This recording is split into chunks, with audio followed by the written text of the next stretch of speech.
Assalamualaikum warahmatullahi wabarakatuh. Kembali lagi di podcast Manduang Gersik. Bahas apapun pasti asik. Nah, seperti biasa kita bicara nggak sendirian ya teman-teman. Kita lagi bersama salah satu orang keren di depan saya ini. Merupakan salah satu award beasiswa Indonesia Maju angkatan kedua, bener nggak? Betul. Nah benar, boleh kenalan dulu nggak nih siapa namanya? Halo semuanya, perkenalkan saya Vika Permatajo, biasanya dipanggil Vika. Dulu saya dari kelas 12 IPA 1. Angkatan tahun ini ya? Berarti Iya. lulusnya di tahun ini. Oke, nah FYI seperti yang udah aku bilang tadi, kalau misalnya Kak Vika ini adalah award beasiswa Indonesia Maju angkatan kedua, kemana nih Kak? Ke Kanada, Oke, tepatnya di universitas apa? University of Toronto. Oke, nah kalau boleh kita langsung bahas aja kali ya. Kalau boleh tahu persiapannya apa aja sih Kak? Mulai dari mungkin dari universitasnya atau ke beasiswanya itu sendiri, boleh dijelasin nggak? Ya, jadi informasi buat kalian semua, sebenarnya aku dulu sebelum diterima di beasiswa Indonesia Maju yang bergelar ini, aku 1 tahun sebelumnya di kelas 11 semester 2 itu sudah meraih beasiswa Indonesia Maju yang persiapan atau non degree atau tidak bergelar gitu. Nah, jadi bisa dibilang persiapanku untuk dapat BIM ini itu ya aku siapkan selama BIM persiapan itu, jadi durasinya sekitar 1 tahun lah ya gitu. Oke, berarti kalau di BIM ini ada beasiswa non bergelar sama beasiswa bergelar itu ya Iya, Kak? betul. Nah oke, kalau misalnya beasiswa bergelarnya itu berarti untuk kelas 11. Iya. Nanti kalau untuk beasiswa bergelarnya untuk kelas 11. untuk non gelarnya untuk kelas 11 Iya. dan juga bergelarnya untuk kelas 12 angkatan mau lulus gitu ya Kak? Iya. Oke, nah kalau boleh tahu tahap-tahapannya untuk beasiswa ini apa aja sih Kak? Kalau dari aku sendiri ya, yang dari BIM persiapan itu jadi yang harus aku siapkan adalah LOE, karena untungnya kalau misal kita udah diterima di BIM persiapan itu kita otomatis masuk ke seleksi BIM yang bergelar gitu untuk S1 luar negeri. Nah, untuk persiapan mendapatkan LOE itu sendirilah gitu yang kita harus bekerja keras gitu ya. Di antaranya itu beberapa persyaratan seperti skor bahasa Inggris, bisa TOEFL atau IELTS, Duolingo juga bisa. Selain itu beberapa universitas juga mensyaratkan skor SIT atau ACT, tes akademik gitu. Selain itu juga beberapa univ ada yang mensyaratkan esai, tapi beberapa univ juga enggak gitu.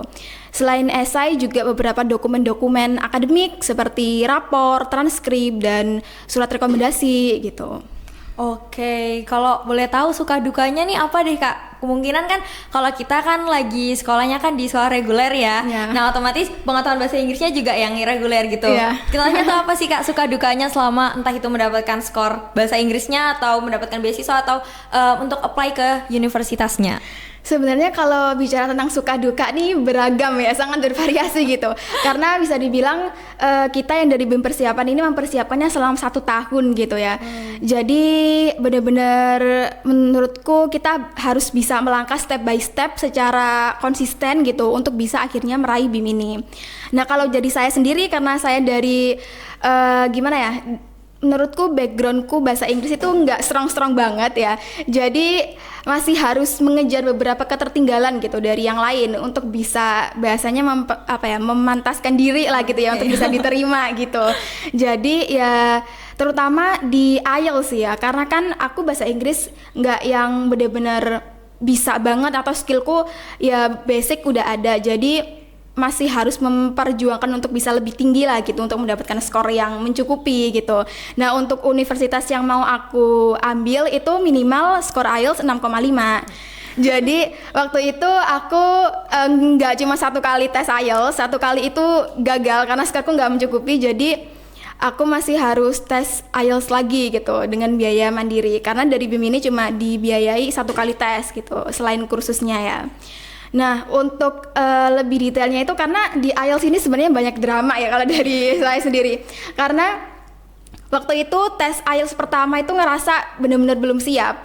Karena kan dari BIM ada deadline-nya gitu ya, ada timeline untuk bulan berapa nih waktunya tes IELTS gitu. Nah waktu itu karena kursus dari BIM ini kan secara online ya. Jadi kalau dari aku sendiri kan mungkin waktu itu aku juga kurang baik dalam mengatur waktu gitu. Jadi kurang efektif gitu di aku. Jadi nggak siap sama sekali. untuk tes IELTS gitu waktu itu. Jadi skorku nggak mencukupi. Waktu itu cuma 6,0 overall dan ada yang 5,5 juga di 2 skill gitu. Nah, setelah itu barulah dapat rekomendasi dari Mr. Ubed, tutorku, untuk ambil les bahasa Inggris IELTS gitu di Pare selama 1 bulan waktu itu. Nah, akhirnya aku sama teman-temanku itu ambil kursus IELTS selama 1 bulan di Pare. Nah, selama itu juga kita lebih fokus gitu ya untuk belajar IELTS, karena kita juga diberi dispensasi oleh sekolah gitu untuk benar-benar fokus di IELTS itu. Nah, itu pun setelah itu ada drama lagi gitu kalau di saya ya. Gimana? Waktu itu kan tes ALS kedua kan, itu rencananya mau daftar bareng adikku Vicky gitu. Sekitar 9 Februari waktu itu. Nah, tapi aku sebenarnya udah transfer, udah daftar online gitu. Tapi waktu itu dapat email tiba-tiba kayak cancellation tesku. Nah, kaget waktu itu kayak kok di cancel.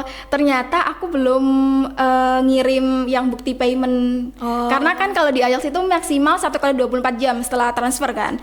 Nah, setelah aku cek ternyata benar masih di draft gitu, jadi belum terkirim. Dan akhirnya ya tesnya sendiri-sendiri lah gitu, nggak bareng sama Vicky. Ya lumayan sih 1 minggu nambah persiapan lah gitu untuk tes IELTS.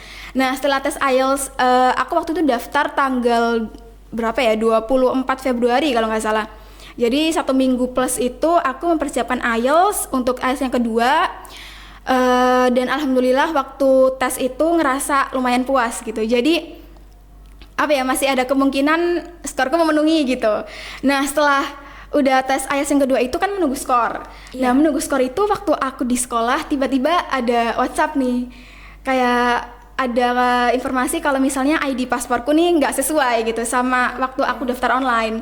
Nah, kan kaget juga waktu itu, loh ini apa lagi gitu. Nah, waktu aku cek dari rumah kan aku udah pulang sekolah, itu ditelepon dan dikasih tahu kalau misalnya udah didiskusiin sama pihak yang kantor office di Jakarta, ternyata skorku nggak bisa untuk diterbitkan gitu. Jadi kayak aku nggak bisa dapat skor lah gitu intinya, karena ketidaksesuaian ID paspor itu. Jadi ya bisa dibilang 3 juta itu hilang gitu kan. Jadi kaget waktu itu kayak sampai aduh nangis nih, nggak bisa gitu, karena kan merasa bersalah kan, karena kan itu juga duit orang tua gitu. Dan akhirnya setelah aku ingat-ingat lagi cek gini-gini, itu memang ngerasa ada beberapa informasi yang mungkin dari sananya itu nggak benar gitu. Jadi waktu itu aku juga minta bantuan sama orang tuaku untuk bisa menghubungi sana, karena kan gimana ya, masih SMA kan waktu itu ya, kelas 11 mau kelas 12 lah waktu itu. Jadi ngerasa ya main-main takut lah juga gitu untuk bisa bahasanya protes lah ya. Terus akhirnya orang tuaku menghubungi pihak sana, pihak kantor, dan memang ternyata ada kesalahan gitu. Jadi alhamdulillah aku dikasih 1 kali tes lagi gratis gitu tanpa biaya. Nah, itu pun seneng sih ya akhirnya bisa dapet tes gratis gitu kan ya. Tapi dilemanya itu kemungkinan nggak bisa seberuntung yang tes kedua kan, karena kan kalau di IELTS kan kita bisa dapet soal yang berbeda gitu kan tiap tesnya. Jadi ya dilemanya itu. Terus juga jadi kurang semangat gitu ya, belajarnya tuh nggak seintensif yang tes kedua gitu, tapi ya tetap belajar. Terus akhirnya di hari H itu alhamdulillah banget ngerasa lebih puas dari tes yang kedua gitu. Jadi makin pede gitu, jadi kayak emang segala sesuatu pasti ada maksudnya gitu kan, ada hikmahnya gitu. Nah, akhirnya tes yang ketiga itu alhamdulillah dapet skor yang mencukupi gitu. Jadi ya seneng banget, itu suka duka yang paling berkesan banget ya di IELTS, karena benar-benar perjuanganku untuk bisa dapet IELTS yang memenuhi itu ya bisa dibilang lika-likunya banyak lah gitu. Tapi selain IELTS itu pasti juga ada beberapa ya hal-hal lain lah gitu ya yang menyertai. Tapi kalau dari aku sendiri, dilema yang paling besar itu kita yang sudah dapat BIM persiapan ini itu emang nggak dijamin untuk bisa dapat BIM luar negeri gitu loh. Iya, jadi dilemanya sebenarnya di situ. Jadi kita diharuskan untuk bisa punya plan B, C, D gitu ya, selain BIM luar negeri ini itu tadi gitu. Iya, jadi fokusnya nggak hanya di BIM gitu. Itu sebenarnya dilemanya. Tapi overall setelah udah dapat skor 6,5 itu kan udah mencukupi banget kan ya. Itu langsung apply atau gimana nih Kak kira-kira? Itu aku langsung apply. Sebenarnya sebelum aku dapat 6,5 itu aku udah apply beberapa univ yang mungkin nanti bisa dapat conditional lah gitu. LOE-nya. Sama ada beberapa juga yang aku apply UBC vintage waktu itu. Jadi nambah 1 tahun buat Inggrisnya gitu. Oke. Karena IELTS nggak memenuhi. Oke, pas itu kami dari Manduanya tuh dapat kabar ya kalau misalnya Kak Vika ini keterima setelah perjuangan IELTS dan sebagainya ya, dan administrasi lainnya dia. Itu keterimanya di University of Toronto. Nah, itu boleh jelasin nggak sih? Itu langsung langsung sama beasiswanya atau gimana? Atau kayak apply univnya dulu langsung baru beasiswanya atau gimana? Jadi aku apply univnya dulu. Jadi di BIM persiapan ini kita sistemnya kita mendapatkan LOE dulu. Jadi kita nyari LOE dulu. Nah, nanti baru kalau misal kita punya lebih dari satu LOE lah gitu ya misalnya.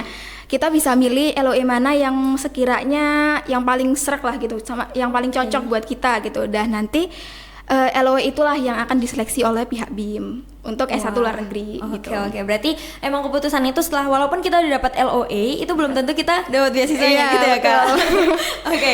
Nah, ngomong-ngomong nih, setelah berarti kan pas itu kondisinya Kak Vika ini udah dapat universitasnya dulu, udah dapat LOE tapi belum dapat beasiswanya. Nah, itu gimana rasanya? Itu seneng atau malah gimana nih Kak? Kira-kira gimana ya? Jujur sebenarnya kalau dapat waktu beberapa kali dapat LOE itu seneng, tapi senengnya tuh yang kayak seneng banget gitu ya, karena juga dalam dilema itu tadi gitu. Kalau misalnya kita dapat LOE tapi kita nggak dapat BIM kan juga nggak berangkat ya, karena kan biayanya gede banget gitu. Itu sih. Oke. Kira-kira kalau boleh tahu nih, pas itu Kak Vika keterima di University of Toronto aja atau ada? Soalnya tadi kan sempat mention UBC juga. Boleh tahu nggak? Aku alhamdulillah dapat 7 LOE dari 5 universitas gitu. Di antaranya itu 3 LOE dari Kanada, 2 dari University of Toronto, dan 1 dari UBC, University of British Columbia. Lalu 2 dari Australia, 1 dari University of Western Australia, dan 1 dari Monash University. Lalu 2 dari Belanda di Wageningen University. Wow, oke. Kira-kira kan kemarin tuh di University of Toronto ya? Iya. Nah, itu udah impian di situ atau memang jurusannya impiannya atau gimana nih Kak? Sebenarnya itu kalau dari dulu awal banget ya daftar BIM persiapan itu tujuanku bukan Kanada sebenarnya. Impianku dulu tuh pengen banget ke Australia. Wah. Gitu.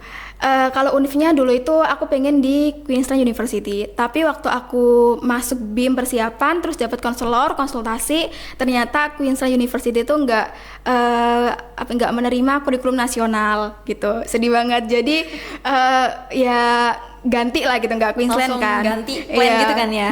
Nah terus alhamdulillah kan waktu itu dapat LOE yang di Australia ada 2 ya. Yang pertama Monash sama University of Western Australia.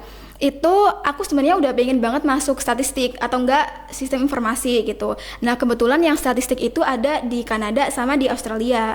Nah yang di Australia itu setelah aku cek emang ranknya tuh lebih rendah ya daripada di Kanada gitu. Jadi setelah aku riset pikir-pikir ya memutuskan untuk ke Kanada aja gitu. Karena ngelihat ranknya juga ya, mungkin bisa dari fasilitas atau infrastrukturnya juga gitu ya Kak. Yeah. Nah, oke. Kalau boleh tahu nih, kan udah milih University of Toronto beserta beasiswanya juga.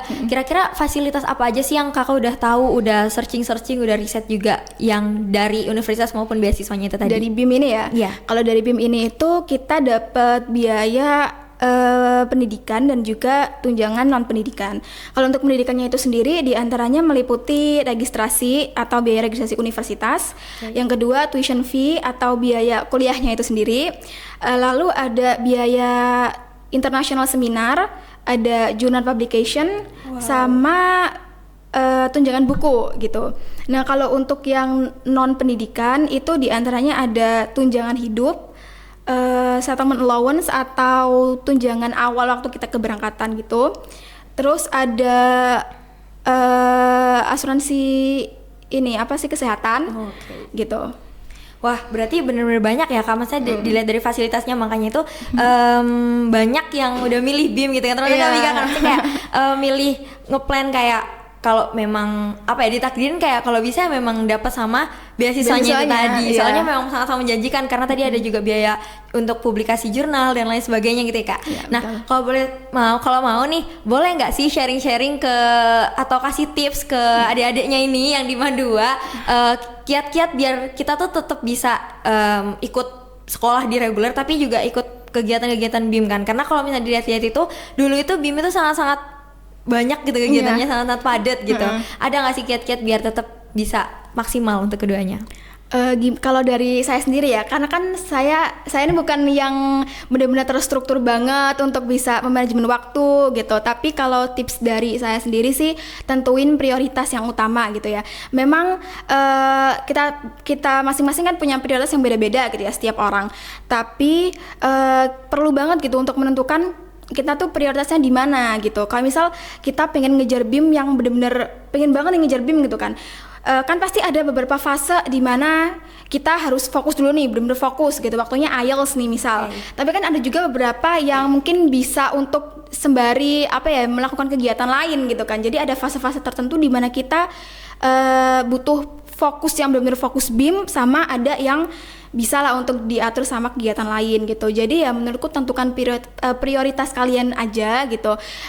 Sembari misal kalian punya kegiatan di kelas, itu kalian bisa minta izin ke guru gitu. Jadi tetap komunikasi aja gitu. Jadi nanti mungkin akan dimaklumi lah kalau izin kalian, kalau misal kalian tetap komunikasi gitu. Oke, berarti kuncinya itu mengenai komunikasi juga sama manajemen waktu ya Iya, Kak. betul. Biar kita juga tahu yang mana yang harus diduluin, yang mana harus dikerjain atau nanti dulu gitu kan. Iya. Kayak kalau misalnya ini tanpa aku pun bisa dikerjain gitu gak sih Kak? Oke, mungkin segitu dulu ya bincang-bincang kita kali ini. Semoga Kak Vika juga sekarang udah mau persiapan berangkat bisa segera dilancarkan. Semoga lancar. Amin. Dan juga teman-teman yang nonton, walaupun aku juga yang lagi bicara, semoga bisa ngikutin jejaknya Kak Vika untuk berkuliah di luar negeri. Amin. Oke, segitu dulu kami pamit. Wassalamualaikum warahmatullahi wabarakatuh.